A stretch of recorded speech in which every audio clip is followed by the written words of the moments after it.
Welcome back to the continuation of our Budget 2015 broadcast. We are now looking at small business development and unemployment in terms of Budget 2015. Minister Nene has today told us that Cabinet has agreed on 9 strategic priorities to be pursued this year. Unlocking the potential of small enterprises is one of these priorities. With me in studio, we have Kobus Engelbrecht, Marketing Head of Sanlam Business Market, and Terry Bell, Inside Labour columnist for Fin24 and City Press. Hi, Ms. Wickett. Welcome, gentlemen. Kobus, how does what the Minister has said today in terms of small business development, in terms of making it a strategic priority, how do we ensure that the idea gets implemented? Okay, well, let's just first take a step back. What business need is good infrastructure, a well-run government, obviously without corruption. Now, if we look at these proposals, they go some way to enhance that kind of environment. But the million-dollar question would be, will it be implemented in an efficient and an effective way? Because if we can do that, then surely it will promote and help business in South Africa. Well, it's a question of the devil being in the detail again, let's face it. And there was no detail. Like so many other State of the Nation addresses, budget announcements, we have much public relations flannel and very little detail. There was no real substance surrounding it. There was, again, no real detail. It didn't seem to be aggressive enough. It seemed to want to placate everybody and to fairly distribute. I think that's what it's in aid of. It's tinkering with things. I think Kobus would agree with me there, but tinkering with things on the edges. For example, I mean, it talks about a slightly more aggressive regime for small business, but it's such a small tinkering with it that it doesn't really matter. You know, the tax relief that's offered on that one. And as regards unemployment, I mean, at least Nene did say that, and I wrote it down at the time, our single greatest economic and social challenge is unemployment. Great. And then he leaves one sort of basic paragraph for it and doesn't give us any detail. Apart from, if someone could tell me, perhaps you can, Kobus, or you, Speaker, and that is that term that he used, what was it? A full-time equivalent job. What is that? I really don't know. No, nor do I. Perhaps those who get paid for full-time work that don't do full-time work, full-time equivalent. You mean those who work for government or sit on the back benches?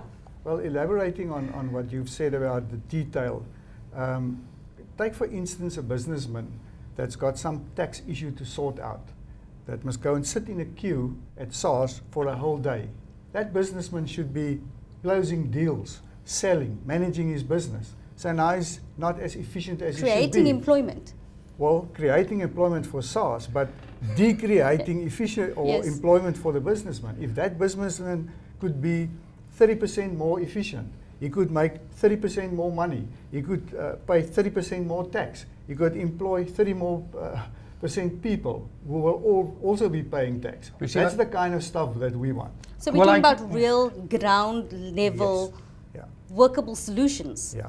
Well, I would agree, and the point is here, I don't think either side's going to be happy, whether it's on the business side or the labour side. Because on the business side, that's the sort of thing you would want. On the labour side, there was no, for example, even the EFF got to that, the Economic Freedom Fighters, why didn't they increase corporate tax? We swung in the last few decades from where corporate tax was the bulk of tax revenue to individual tax. Now individual tax has been increased still more, and corporate tax remains where it was. Now that is a problem. Okay, it's been reduced in terms of small business, but it remains the same at, what is it, 28% or whatever it is. So, I mean, it's lower than most states in the United States. It's lower than a lot of countries in Europe. Terry, what do you say to, and let's quote the Minister, the Jobs Fund will spend 4 billion rand in partnership with the private sector on projects that create new employment, support work seekers, and address structural constraints to more inclusive growth? Well, that's lovely. I mean, it's exactly what Kobus was saying. Projects. What projects? What are you going to implement? That's, I think it's in the same sort of paragraph where they mention that temporary, what's it called, a full-time equivalent job, 170,000, and 224 job opportunities. I quite honestly, I agree totally with the labour movement on this one. Job opportunities is a total waste. You employ people for 3 months or 6 months. You may give them barely adequate income over that period to feed themselves and their families. Barely adequate. What do they do for the other 3 or 6 months? It's nonsense, but they come off the statistics for unemployment, and that's always a useful thing to massage. Cobus, can I ask you, when we look at what the Budget 2015 means for a young entrepreneur out there, when we look at what it means for a small to medium business owner, what did Minister Nene's speech today mean to those people? Well, unfortunately, I can't say much, because to be a startup entrepreneur in South Africa, to go and register a company, to go and register as a taxpayer, it's hard. It's a simple thing to do, but it's hard because of the inefficiencies. It takes months to register a company. Now you need your company registered because you need to go and borrow money. They will only lend you the money once your company is registered. You need to get your business started up. I see nothing in this budget that will enable a young person to start a business. Well, that will encourage a young person to start a business. It won't encourage a young person. Somebody who starts a business today, in my mind, is an absolute economic hero, because it takes heroism to start a business. And what you've got here is basically, from a Labour point of view as well, they're saying there's nothing in it for Labour. We may differ about how best to go ahead and in terms of job creation, but there's nothing there either. And that is a huge problem. We have a massive problem. We have a problem of debt too. If you talk about borrowing for an entrepreneur, we're on the brink, we're on the verge of having our paper, our bonds declared junk because of the debt that we owe. Now, Finance Minister Nene did say that they were pulling back from that verge.